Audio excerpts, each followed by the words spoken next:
Hello guys, welcome to trading correction. अब 3 दिन के बाद में कल मार्केट खुल रहा है, तो मार्केट में क्या पॉसिबिलिटीज है अपन उनको थोड़ा एनालाइज कर लेते हैं। अपने पास में निफ्टी का चार्ट लगा हुआ है, देखो। अब निफ्टी को देख लो और एक बैंक निफ्टी को देख लो, तो ये दोनों चार्ट अपने सामने लगे हुए हैं। इसके अंदर देखने वाली चीज ये है कि ये देखो 4 दिसंबर को मार्केट काफी बड़ा गैप अप ओपन हुआ था। इसके बाद में मार्केट में देखो बैंक निफ्टी ने तो अपना गैप जो है वो कर दिया है फिल। और निफ्टी का जो ये 4 दिसंबर वाला गैप है ये अभी तक पड़ा है पेंडिंग। तो अब इस सिचुएशन को कैसे अपन पॉसिबिलिटीज अपन कैसे ढूंढ सकते हैं इसके अंदर। तो देखने वाली चीज ये है कि निफ्टी जो है अभी तक जो है यहाँ पे नेगेटिव प्राइजेक्शन बना रहा है, देखो। और इसके ऊपर अगर आप फिबोनाची टूल भी लगाओगे तो ये अपने 50% से रिजेक्शन ले रहा है। ठीक है। तो ये अपने सामने एक पॉसिबिलिटीज आ गई कि निफ्टी जो है यहाँ से नेगेटिव हो सकता है और इस जोन में भी आ सकता है। ठीक है। और बैंक निफ्टी जो है हो सकता है अपने इस एरिया में होल्ड करे या फिर थोड़ी बहुत नेगेटिविटी दिखाए। अब देखने वाली बात यह है कि एचडीएफसी बैंक ने लिया है सपोर्ट। तो एचडीएफसी बैंक में अपन मेजर सेलिंग एक्सपेक्ट नहीं कर सकते हैं, तो और आईसीआईसी बैंक में थोड़ा सा स्पेस है। तो इन चीजों को ध्यान में रखते हुए अपन ये देख सकते हैं कि भाई पॉसिबिलिटी है कि मार्केट में बैंक निफ्टी में अब नेगेटिविटी ना दिखे। इतने दिन से बैंक निफ्टी में अपने को नेगेटिविटी दिख रही थी और निफ्टी जो है होल्ड कर रहा था। ठीक है, वो इतना नेगेटिव नहीं हो रहा था। अब हो सकता है कि निफ्टी में थोड़ी सेलिंग आए और ये गैप फिल हो। और यहाँ पे क्योंकि गैप देखो आप, सबसे बड़ी चीज जो नोट करने वाली है वो गैप की है। ये जो गैप है ये गैप काफी बड़ा है। अगर आप इससे पहले भी गैप अप हो रहा था मार्केट, देखो ये थोड़ा थोड़ा गैप अप हो रहा था, यहाँ से कुछ पता ही नहीं चल रहा। ठीक है, डेली टाइम फ्रेम में। लेकिन ये वाला गैप देखो कितना बड़ा है, इसको मार्केट फिल करने आ सकता है। क्योंकि मार्केट ने देखो इतना बड़ा गैप था, ये भी नहीं छोड़ा, इसको भी गैप को फिल किया मार्केट ने आकर के। तो ये एक बड़ा गैप है। हो सकता है कि ये बड़े टाइम फ्रेम का गैप हो, ये डेली टाइम फ्रेम का मान करके आप मान लो इसको डेली टाइम फ्रेम में इसने फिल कर दिया। अब ये बड़ा गैप है, वीकली टाइम फ्रेम में भी आपको विजिबल हो जाएगा एकदम इजीली। देखो वीकली टाइम फ्रेम में भी एक बहुत बड़ा गैप दिखाई दे रहा है आपको। तो इस गैप को फिल करने मार्केट आ सकता है, नो डाउट। तो इस चीज को ध्यान में रखते हुए, इस पॉसिबिलिटी को अपने को ध्यान में रखते हुए आगे का ट्रेड प्लान करना है। अब अपन चलते हैं इंट्राडे के अंदर और देखते हैं कि कहाँ पे क्या पोजीशन बनी हुई है। निफ्टी का एनालिसिस करेंगे अपन। तो 15 मिनट में अगर आप देखोगे,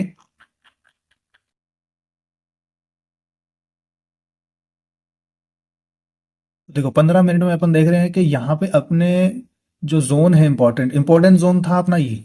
ठीक है। यहाँ पे मार्केट ने सेलिंग की, सेलिंग करने के बाद में इस जोन से रिजेक्शन लिया। तो यहाँ पे क्या है कि कुछ फाइट चल रही थी यहाँ पे, और फाइट चलने के बाद में यहाँ पर जब भी ब्रेक डाउन किया तो इसके बाद में शार्प सेलिंग देखने को मिली, क्योंकि यहाँ पे बायर्स हुए थे अक्यूमुलेट। अब यहाँ पे देखो, यहाँ पे इसने डब्ल्यू पैटर्न बना करके ट्रैप किया है यहाँ पे, और ट्रैप करने के बाद में इसने एक यहाँ पे डब्ल्यू पैटर्न सा बना दिया है या फिर ट्रिपल बॉटम बना दिया है एक 15 मिनट के टाइम फ्रेम में। तो अब इसको अपन ये भी देख सकते हैं कि यहाँ पे इसने डब्ल्यू में ट्रैप किया है, यहाँ पे इसने एक ट्रिपल बॉटम बना करके ट्रैप किया है बुल्स को। ये भी अपन सोच सकते हैं। तो निफ्टी में हो सकता है कि अपने को सेलिंग का माहौल देखने को मिले, तो अपन सिर्फ लेवल्स को फॉलो करेंगे। अपन ये नहीं बता सकते कि मार्केट क्या करेगा, लेकिन मार्केट के पास में जो लेवल्स हैं उनको अपन देख करके अपने डिसीजन ले सकते हैं, क्योंकि पहले से डिसीजन लेना तो एक तरीके से बहुत बड़ी बेवकूफ़ी होती है मार्केट के अंदर।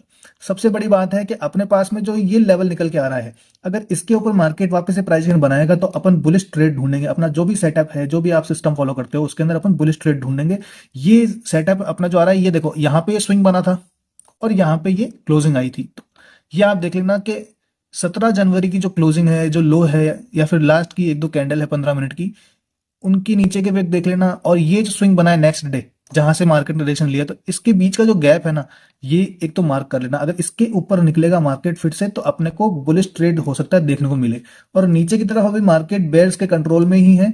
और अगर इंट्राडे में आप देखोगे तो मार्केट ने इस लेवल पे थोड़ी फाइट करी है, देखो यहाँ पे अपने बुल्स एक्यूमुलेट हुए थे। पिछले दिन आप जाकर के देखोगे, जो प्रीवियस डे की आप कुछ कैंडल्स देखोगे, जिसके बाद में ये कितनी तारीख थी, ये 24 जनवरी की आप कैंडल देखोगे, तो इन कैंडल्स के अंदर बायर्स एक्यूमुलेट हुए थे और उन्होंने एक बुलिश मूव दिया था और पिछले बायर्स के जोन के ऊपर आकर के क्लोजिंग की थी उन्होंने। लेकिन सेलर्स ने फिर सेलिंग की, तो बायर्स ने देखो इस लेवल को कैसे होल्ड किया है, बार बार बार बार, और लास्ट में बुलिश क्लोजिंग की है। तो अपने लिए जो ये लेवल था, अब अपने पास में ये एक जोन बन गया है। ठीक है। तो अपने को इस जोन को फॉलो करना पड़ेगा। अब इस जोन के नीचे अपने को प्राइस बनने का वेट करना पड़ेगा। उसके बाद में इंपॉर्टेंट जो जोन निकल के आ रहा है अपने पास में, ये जोन है। ये जो स्विंग बना था एक, जहां से शार्प बाइंग देखने को मिली थी, तो एक ये स्विंग इंपॉर्टेंट है। तो यहां तक का तो मिनिमम अपने को टारगेट मिलना ही चाहिए। बड़े टाइम फ्रेम में अगर अपन देखेंगे तो यहां तक का टारगेट अपने को मिलना चाहिए।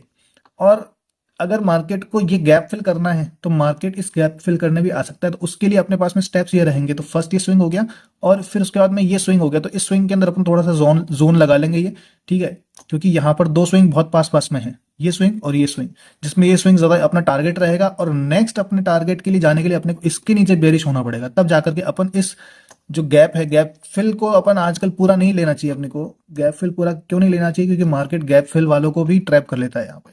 जहाँ अगर आप पूरा टारगेट लेने के जाओगे तो इससे अच्छा है कि आप यहाँ से 70 to 80% गैप को फिल होने के पर अपना टारगेट बुक कर सकते हो, देखो, ठीक है।